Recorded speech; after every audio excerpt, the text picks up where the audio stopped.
district. You are advised to leave the danger area immediately. Emergency! Emergency! Godzilla is approaching!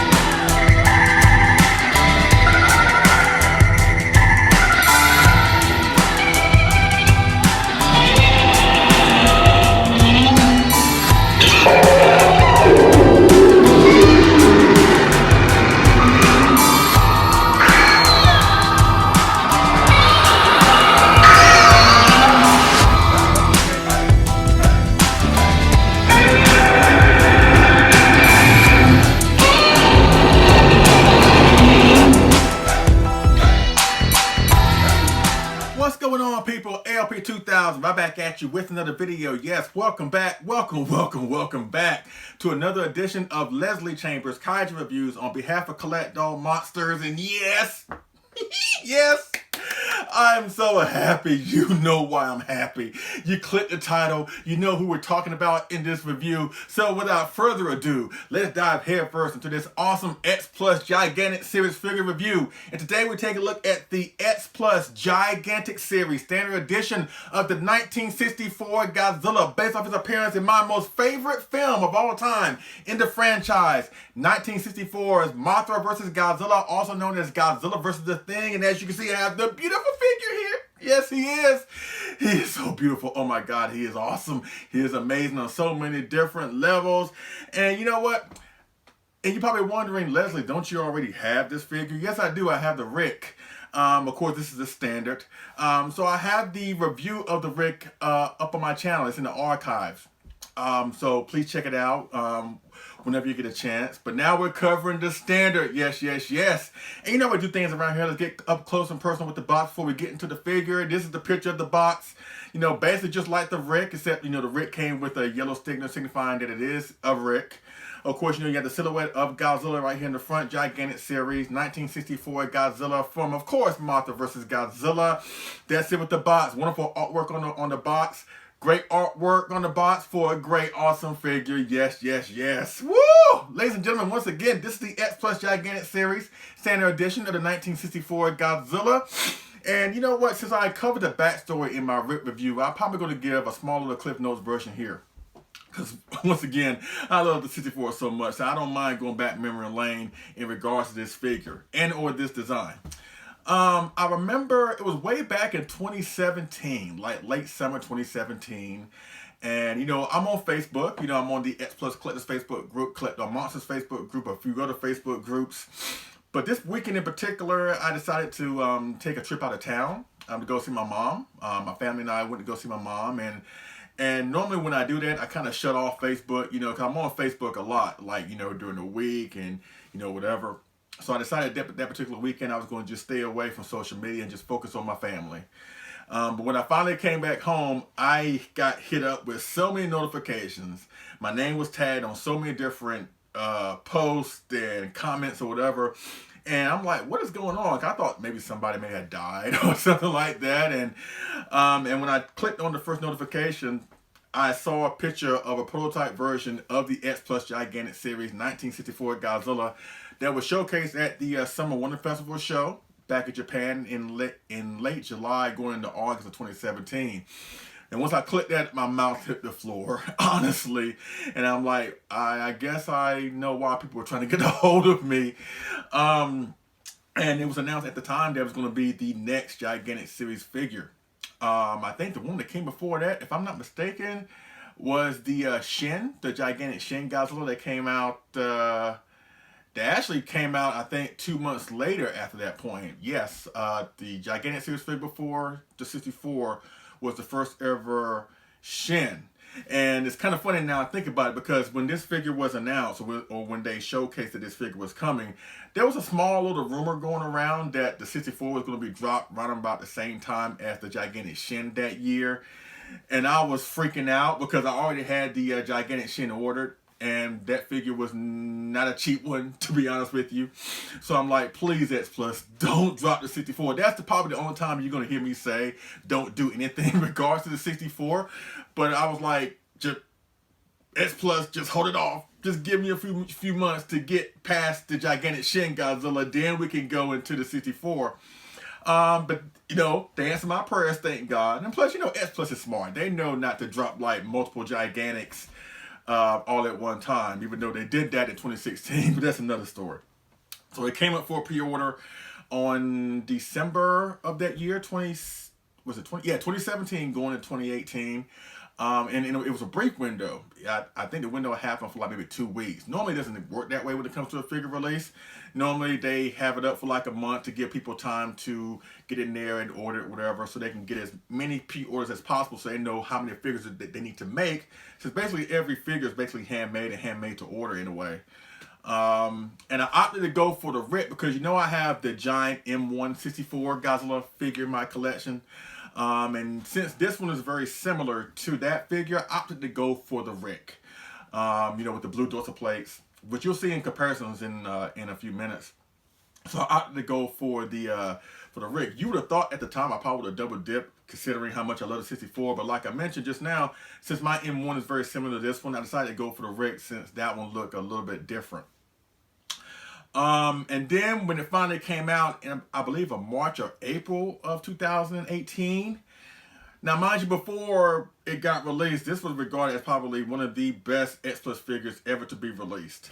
It was real high anticipation involved in its release, and the reception of it once it got into collectors' hands was lukewarm at best, mainly because of the jaw situation. Now, with the Rick, it came with blue dorsal plates, and it came with the alternate closed mouth jaw option where you can have Godzilla in the roaring pose or in a closed mouth pose. And the promotional pictures showed Godzilla clearly with the closed mouth, like completely shut, right? But since every figure is handmade, not every figure, even if you got the Rick, came with the closed mouth option where his mouth was completely closed. There were some that were like moderately closed, and there was some that wasn't completely closed, and there was some, just a few that I know of, at least 2 or 3, that the jaw option actually give it a closed mouth look. So because of that, and because in certain respects in regard to the standard, his lower jaw, since, you know, the standard, he's always in the roaring pose, right?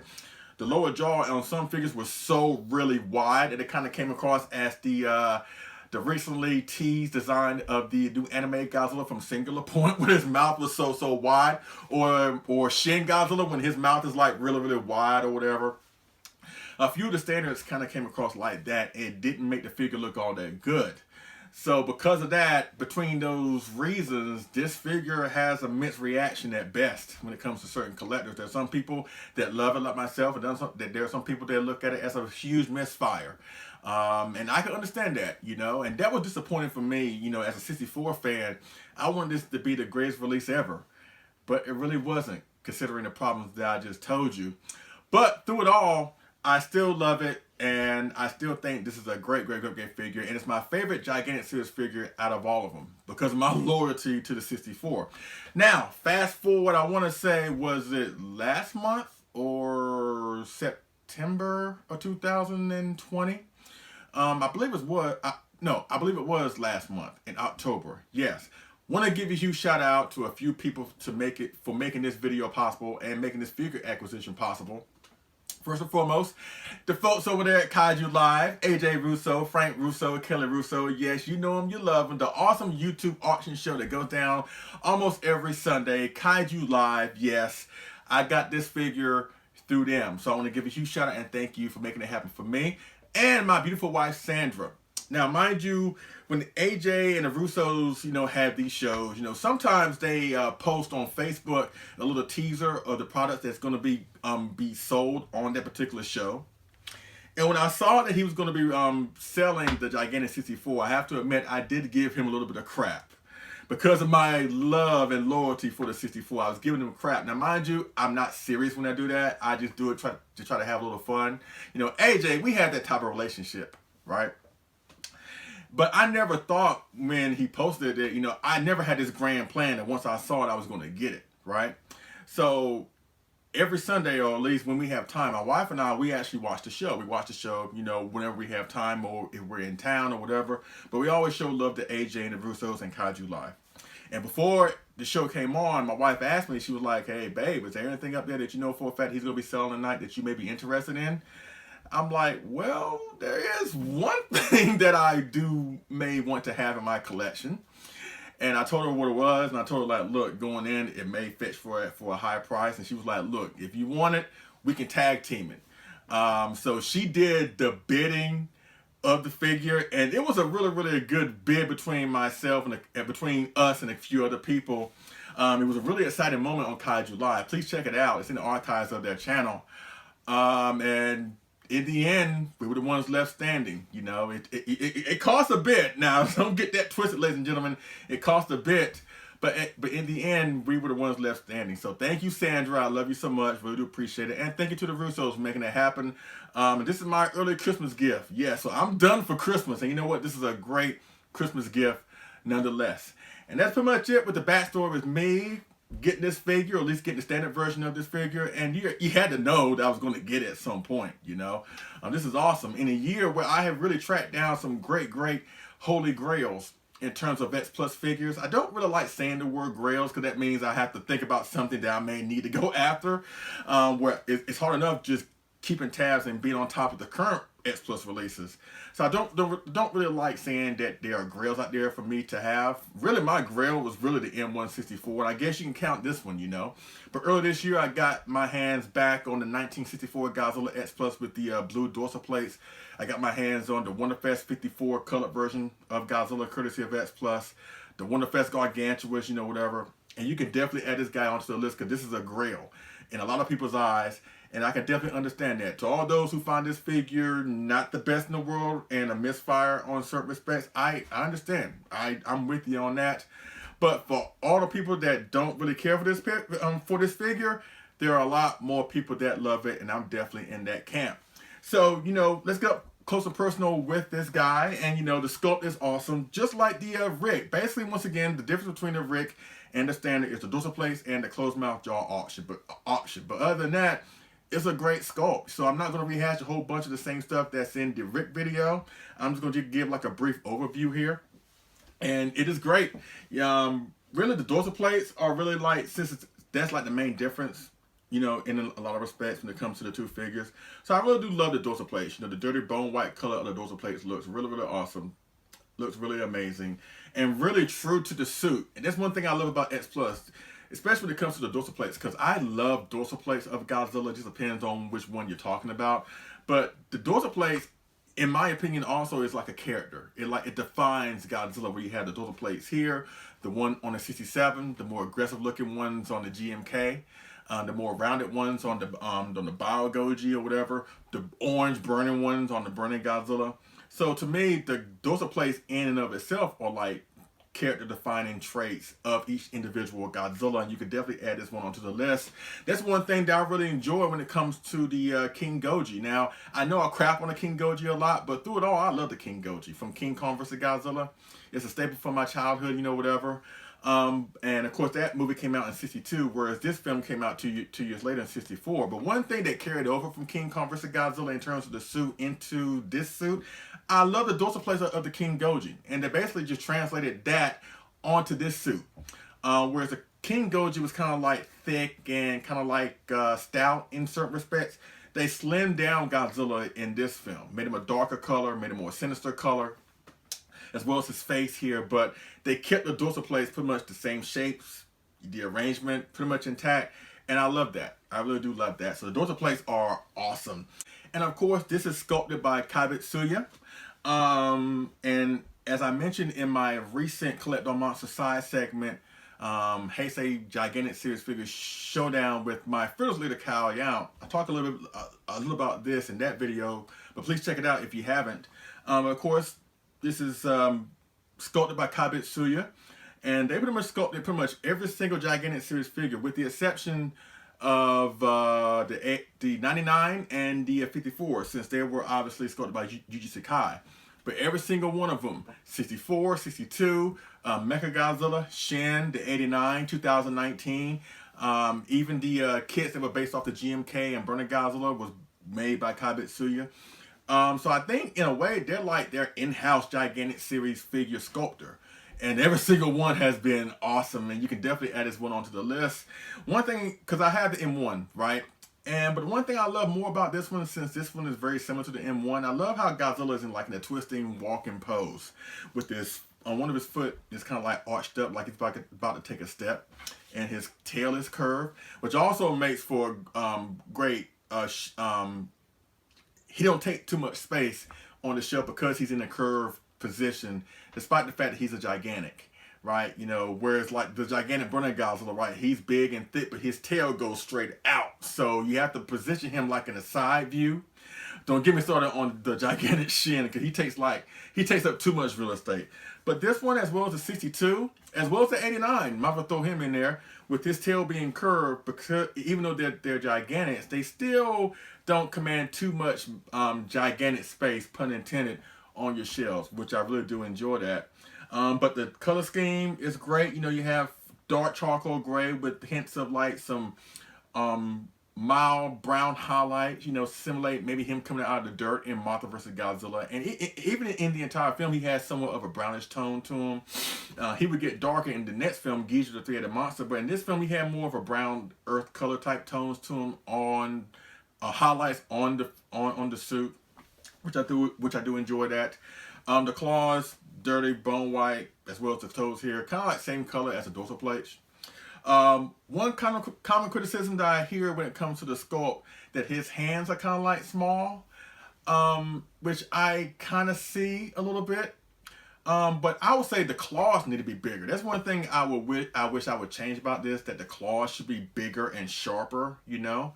But still, Godzilla's hands being small is not like a big thing for me. You know, Godzilla ain't Gorgo. Godzilla does not have like giant hands like Gorgo.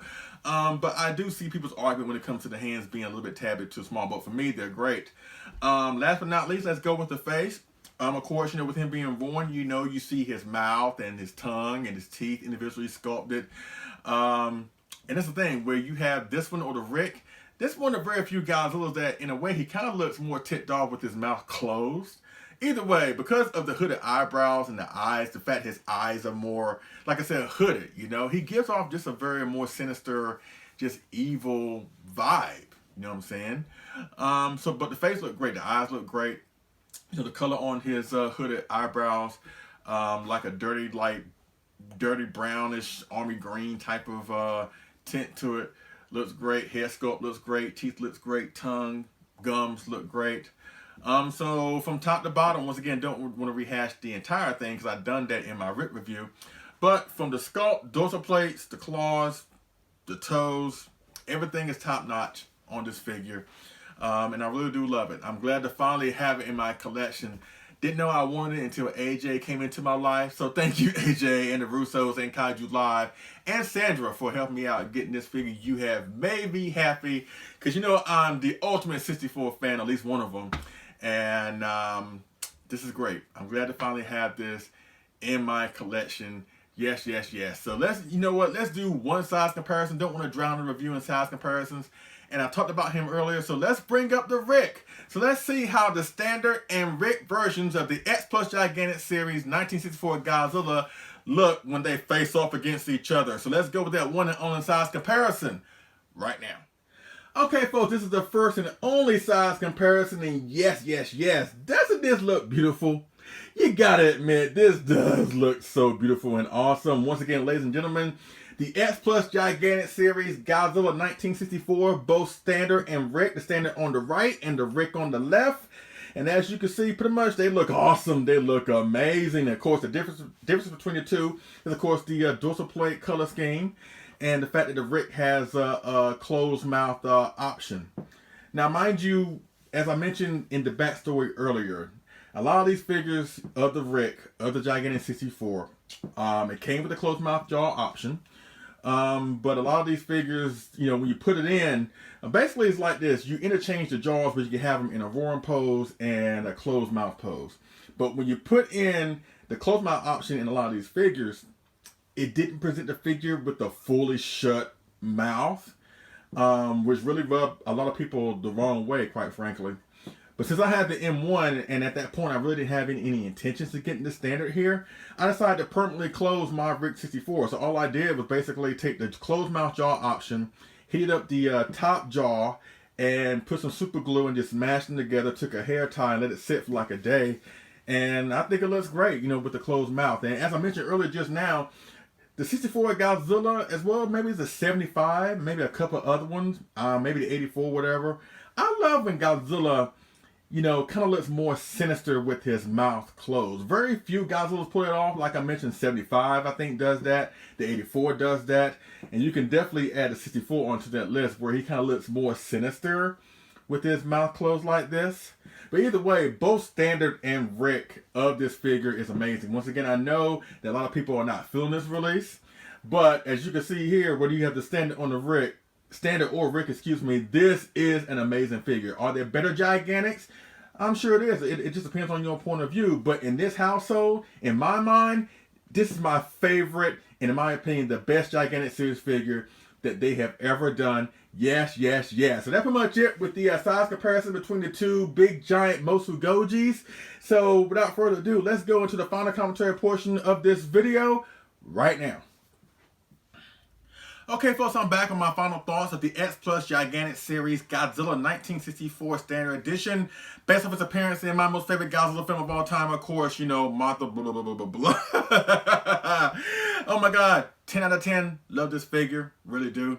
Once again, thank you to AJ Russo and Frank Russo and Kelly Russo and Kaiju Live, and of course my beautiful wife Sandra. Thank you all for participating in me getting this awesome figure. I really do appreciate it. He will make a welcome addition into my collection, and trust me, AJ, he is in good hands. He is in great hands, and he is in great company, as you saw earlier in the size comparisons. But yes, great figure. Awesome figure, in my opinion. I know a lot of folks are probably saying, Leslie, you just saying that because he's your favorite Godzilla. Absolutely. You can't help what you love, folks. You can't help what you love. But seriously, it's an awesome figure. Awesome Gigantic Series figure of the 1964 Godzilla Standard Edition. Yes, yes, yes. Now, when it comes to Mothra vs. Godzilla, you already know I have covered this film so many times on my channel. All glory and praise, mind you. I've covered it frontwards, backwards, sideways, everywhere in between, you know. So it's not going to hurt to go into it just a little bit. Now, let me give a frame of reference here, ladies and gentlemen. There's a hilarious video out there of, everybody knows the Karate Kid, right? The original Karate Kid from 1984, not the horrendous Jackie Chan, Jaden Smith one that came out many years later. But the original, the iconic, the classic, the Karate Kid, Miyagi. Well, there's a video out there somebody put together of an alternate theory regarding the Karate Kid. Because we know in the Karate Kid, you know, Ralph Macchio was the protagonist, Daniel's son, Daniel LaRusso. And he gets bullied by Johnny and a whole bunch of these crackpots at Cobra Kai Dojo. We know the story. We've seen the movie. And of course, we know he's the underdog of the story. Ralph Macchio I'm talking about. He's the underdog of the story, you know, whatever. But there's a video out there that provides an alternate take on that, where it kind of like gives reasons in a funny way that maybe LaRusso is not the hero that we think he is. Maybe there's some reasons behind why he does the things that he does, and actually he's not a good guy at all, right? It's a funny video. Please check it out. So you're probably wondering, Leslie, where is this going? I'm going to tell you. Because in my opinion, if you want to create the argument when it comes to Godzilla in this film, of course, when people talk about this film, people always talk about Godzilla. He's evil, he's the villain, and he's destructive, and he's a killer, and he's all these different things. But I'm going to give you a few reasons that maybe he's not as bad as you tend to think. You know, let's go with, actually, you know what, I'm also going to give a frame of reference to King Kong vs. Godzilla and compare the two incarnations of Godzilla. Now, of course, in Godzilla in this film, you know, he comes back, you know, he wakes up, you know, at a beach or whatever, then he proceeds to destroy Nagoya, and he just rampages his way all through Japan, with the military and Mothra to a certain degree failing to stop him. Now, people saying, why would Godzilla do that? Why would he just do that? Kill people, destroy cities or whatever? And here's my first point to that. in the film, Godzilla didn't really come back to Japan on his own. Think about it. It's the typhoon, right? The typhoon brought the egg. The typhoon brought Godzilla, even though a lot of people didn't know about it until he just pops up out of nowhere, quite frankly. So Godzilla didn't really come to Japan on his own. And then when he wakes up, you know, obviously he's in a disoriented state of mind. He doesn't know what's going on. You know, he could have clearly been back to the sea. But once again, Godzilla in this film, you know, he's a villain, but yet he's also a natural disaster. And when you think about it, ladies and gentlemen, natural disasters don't really have an itinerary of what they're going to do, where they're going to strike, who they're going to kill. They just, natural disasters, whereas it's hurricanes or earthquakes or whatever, they just happen to show up and leave destruction in their wake. Godzilla's the same way here. Also like Shin Godzilla. So Godzilla wasn't brought to Japan on his own volition. He wasn't brought back to Japan because he decided, you know, he was sleeping in the ocean, and decided just to run amok like we've seen him do many times before. So Godzilla really is not at fault of him. I mean, he's not at fault because he's back in Japan. The typhoon brought him back. So that's one thing. I also see folks always talk about this Godzilla being clumsy because, you know, he gets his tail wrapped around the tower when he attacks Nagoya, and he also slips and falls and bashes into that castle there. But think about it. Godzilla had just woke up from a long siesta. Don't tell me that whenever you have taken like a real good nap, you know, when you get that good sleep, right? You get that good sleep and you wake up and you're going to go to the bathroom or you would go to the refrigerator, get you something to drink. Don't tell me that you have never bumped into anything or slipped on something or whatever, because once again, you're disoriented. You know, you're kind of confused. You don't have your bearings, your full bearings with you. So yeah, you're going to make some mistakes where you bump into this, you know, you may slip on this or whatever. So why is Godzilla any different? You know what I'm saying? And also for those who make that comment about Godzilla being clumsy in this film, do better. Of all things to criticize Godzilla in this film or in general, do a better job, quite frankly. This leads to my next point. The egg. You know, of course, Godzilla rampages his way across Japan. At this point, the people have gone to Infinite Island to get Mothra to come in and try and help. And of course, Godzilla sees the egg, you know, and, you know, people always say Godzilla was going to crush the egg. He was going to kill Mothra. And if you really think about that scene, of course, Godzilla sees the egg. He tears open the incubator that's surrounding the egg. But what does Godzilla do? He just stands there looking at the egg. Trust me, if Godzilla would have wanted to destroy the egg, he would have done so. He would have done so the first time or the first opportunity presented itself to really smash the egg. But he doesn't do it. He just stands there looking at it. And then by that time, that's when Mothra comes in and starts attacking him. And that's another thing. Godzilla wakes up in this movie, and wherever he goes, he is seeing people run away from him. There's panic, people screaming at him, the military is attacking him or whatever. Again, if you woke up from a nap and all of a sudden people are screaming at you, throwing things at you, want to kill you, how would you feel? How would you feel? You know what I'm saying? So in a way, Godzilla is more or less a victim in this film. If you really think about it, he's more or less a victim. And then let's go to my final point. At the climax of the film, after he basically kills the adult Mothra and he's on his way to that island, you know, at the climax of the film, I've seen people say, Godzilla is going to that island because he knows the children are there. Because, you know, there's a group of children and a school teacher that didn't make the final evacuation boat off the island because they know Godzilla was heading that way. So I see people say Godzilla knew the children was there, that's why he was going there. No, he didn't.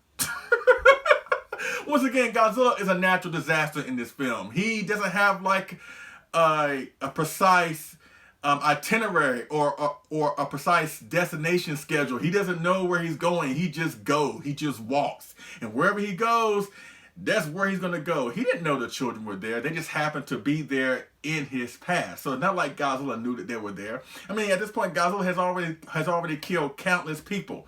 So his end game is to kill a whole bunch of children and a school teacher? Come on. And once again, he gets cornered by Mothra. You know, he gets attacked by Mothra. And it's funny when Mothra is following Godzilla to the island and Godzilla does make landfall. Godzilla spots the Mothra larvae in the ocean, and at first he doesn't pay any attention to him. But then as he gets further into the island, he turns around again and sees him get closer. Godzilla gives him a look like, okay, why are you following me? But once again, in my opinion, Godzilla is a victim in this film. He didn't ask for this. He didn't ask for the abuse. He didn't ask to be electrocuted twice. He didn't ask for a giant butterfly to attack him. He didn't ask for 2 Mothra larvae to spin him in web to suffocate him and dump into the ocean. He didn't ask for this. He didn't ask for this, but that's what he got. But you know what? At the end of the day, Godzilla was unstoppable in this film. Of course, he got defeated at the end, I will grant you that, but everything done up until that point, from the adult Mothra, from the military plans, to dropping the nets to try to electrocute him and try to electrocute him in the other plan, the tanks, the airplanes, every single thing that they did to try and stop Godzilla didn't work. And that's one of the main reasons why I love this version of Godzilla. I love this movie, and it's an awesome movie. And it's really the last great show film of the era where it shows Godzilla as the mean, nasty villain before he would become the superhero of Japan. But it's nice, you know, after King Kong vs. Godzilla, where Godzilla was starting to become more goofy. I'm glad in this film they brought Godzilla back to his nuclear holocaustic roots. Kind of ironic since it's 10 years after the original film. But I'm glad that they're able to do that for Godzilla in this film, in the show period. So yes, yes, yes. Awesome film, Mothra vs. Godzilla, aka Godzilla vs. the Thing. If you're not checking it out, then what's wrong with you? But until then, this is a great, great, great, great figure. I'm glad to finally have it. Yes, yes, yes, yes, yes, yes. So, ladies and gentlemen, this concludes my review of the X Plus Standard Edition of the Gigantic Series Godzilla 1964. Based off his appearance in my most favorite Godzilla film of all time, of course, you already know that. 1964's Mothra vs. Godzilla, aka Godzilla vs. the Thing. If you have any questions, comment down in the comment section. Hit me on Facebook via Leslie P. Chambers. We'll definitely go from there. Yes, once again, awesome figure. Once again, thank you, AJ. Thank you to the Russos. Thank you to Kaiju Live. And most importantly, thank you to my beautiful queen, Sandra, for this awesome Christmas gift. I could not have done this without you. Yes, yes, yes. Thank you so much. I really do appreciate it. And if you're in the hunt for Gigantic Series Godzilla 64 from X Plus, I do see them pop up every now and then, either on eBay or maybe on the Facebook groups or on Buy You or whatever. So if you can find one for a good price, and you know, if you have the money to spare, please get this figure. You would not be disappointed. Once again, it just depends on your perspective, because in a lot of people's eyes, this figure is not so good. But in my opinion, I think you should probably take a look at it. In my opinion, it is a great, great, great, great figure. It's the best one that X Plus has ever done. Not really. I think the 30 centimeter has that honor. But this is like really a close second, in my opinion. It's a great figure. So between this one, the gigantic, the original 30 centimeter, the Death for Real, the 25 centimeter figure, favorite sculptors line, they have done right by the 64, in my opinion. You can definitely add this guy onto the list. So if you're in the hunt for one, try and find one for a good price. You will not be disappointed. Yes, yes, yes. And that concludes my review, ladies and gentlemen, of the X Plus Gigantic Series Standard Edition of the 1964 Godzilla, based off an appearance in my most favorite Godzilla film of all time. The best Godzilla film, in my opinion, of all time, 1964's Mothra versus Godzilla. Yes, yes, yes. So thank you so much for watching. I appreciate it. And I will see y'all again on the next Figure Move review. All right? Y'all take it easy.